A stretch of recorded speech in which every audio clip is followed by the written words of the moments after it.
ನಮ್ಮಂತವ್ರಿಗೆ ಶಾಪ ಆಗ್ಬಾರ್ದು ಸರ್.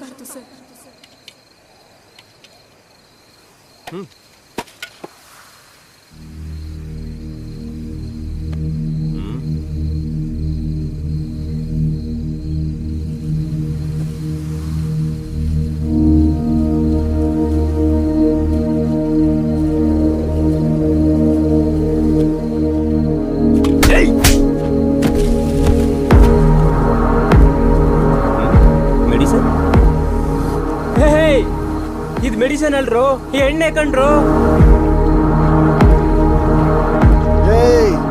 ತಪ್ಪು ಮಾಡ್ತಿದ್ಯಾ ಮಗನೇ, ಎಣ್ಣೆ ಹೊಡೆದಾಗ್ಲೇ ಕಂಟ್ರೋಲ್ ಅಲ್ಲಿ ಇರ್ತಾನೆ, ಅದೇ ಇಲ್ದಂಗ್ ಮಾಡ್ತಿದ್ಯಾ ಅಷ್ಟೇ ನಿನ್ ಕತೆ. ಹೌದಾ? ಮತ್ತಲ್ಲಿಲ್ಲ ಅಂದ್ರೆ ಹೊಡೆದಾಕ್ಬಿಡ್ತಾನ? ಏಯ್, ನಾವು ಬಂದಿದ್ದೇವ್ ನಾ ಮುಗ್ಸೋದಿಕ್ಕೆ ಕಣ ಮುದುಕ್ ನನ್ ಮಗನ.